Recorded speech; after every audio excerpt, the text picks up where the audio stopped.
మాజీ ప్రధాని మన్మోహన్ సింగ్ మరణం దేశానికి తీరని లోటని తెలంగాణ రాష్ట్ర ప్రభుత్వ విప్ వేములవాడ శాసనసభ్యులు ఆది శ్రీనివాస్ పేర్కొన్నారు. మన్మోహన్ సింగ్ ఆత్మకు శాంతి చేకూరాలని భగవంతుణ్ణి ప్రార్థిస్తున్నానని, దేశాన్ని తీవ్రమైన ఆర్థిక ఇబ్బందుల నుంచి గట్టెక్కించిన మహా ఆర్థిక మేధావి, కేంద్ర ఆర్థిక మంత్రిగా మన్మోహన్ చేసిన సేవలు దేశం ఎన్నటికీ మర్చిపోతన్నారు. ఆర్థిక సంస్కరణలతో దేశాన్ని ప్రపంచంలోనే ఆర్థిక శక్తిగా నిలబెట్టిన ఘనుడు మన్మోహన్ సింగ్ అని తెలిపారు. పివి నరసింహారావు ప్రధానిగా ఉన్న సమయంలో మన్మోహన్ సింగ్ ఆర్థిక శాఖ మంత్రిగా, అనంతరం 10 సంవత్సరాలు ప్రధానిగా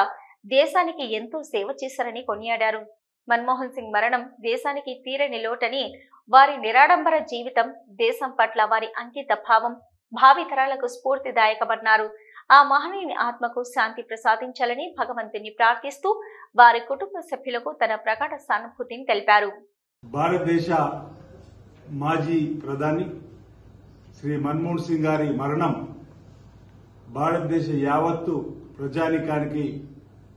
బాధ కలిగించేటువంటి అంశంగా, వారు పివి నరసింహారావు గారు ప్రధానమంత్రి ఉన్నప్పుడు ఆర్థిక శాఖ మంత్రులుగా, ఆ తదుపరి 2004 నుంచి 2014 వరకు 10 సంవత్సరాలు ఈ భారతదేశానికి కాంగ్రెస్ పార్టీ ప్రభుత్వం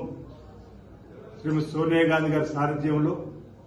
వారు ప్రధానమంత్రిగా పదవి బాధ్యతలు స్వీకరించి ఆర్థిక సంస్కరణలు అనేకం తీసుకొని వచ్చి ప్రపంచ మేధావిగా ముద్రపడ్డటువంటి మన్మోహన్ సింగ్ గారి నాయకత్వంలో భారతదేశం అనేక రంగాల్లో ఆర్థిక విప్లవాలకు దారితీస్తూ పేద ప్రజలకు ఉపయోగపడేటువంటి అనేక పథకాలు, ప్రధానంగా జాతీయ ఉపాధి హామీ పథకం అనేది ప్రధానమంత్రిగా వారు ఉన్నప్పుడు సోనియా గాంధీ గారి యూపీఏ చైర్పర్సన్ నాయకత్వంలో తీసుకున్నటువంటి సాహసోపేత నిర్ణయములు, జాతీయ ఉపాధి హామీ పథకం, రైట్ టు ఇన్ఫర్మేషన్ యాక్ట్, ఈ విధంగా అనేక చక్కటి కార్యక్రమాలు నేరుగా రాజకీయాలలో వారు లేకున్నప్పటికీ వారు మేధో సంపత్తిని గుర్తించి పివి నరసింహారావు గారు వారిని ఆర్థిక శాఖ మంత్రులుగా చేస్తే, శ్రీమతి సోనియా గాంధీ గారు వారిలో ఉన్నటువంటి ప్రతిభను గమనించి ఈ దేశాన్ని చక్కగా పరిపాలన ముందుకు తీసుకొని పోయి అన్ని వర్గాల ప్రజలకు సంబంధించినటువంటి వారిని అభివృద్ధి పథంలో తీసుకుపోయేటువంటి సాధ్యమైనటువంటి శక్తి మరి మన్మోహన్ సింగ్ గారిలో ఉందని చెప్పి తెలిసి వారికి ఆ పదవిని అందివ్వడం, ఆ పదవి వారు సంపూర్ణంగా న్యాయం చేస్తూ అన్ని వర్గాల ప్రజలు మనసు చూరగొన్నటువంటి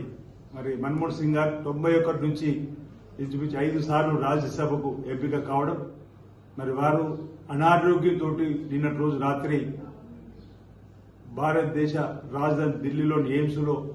ఆసుపత్రిలో వారు మరణించడం బాధాకరం. మౌన మునిగా తక్కువగా మాట్లాడి ఎక్కువగా పనులు చేసేటువంటి చక్కటి రాజకీయ నాయకులకు వారి యొక్క ఆలోచనను వారిని స్ఫూర్తిగా తీసుకుని ముందుకు పోవడానికి అనేక కార్యక్రమాలు అమలు చేసినట్టు వారు మరణించడం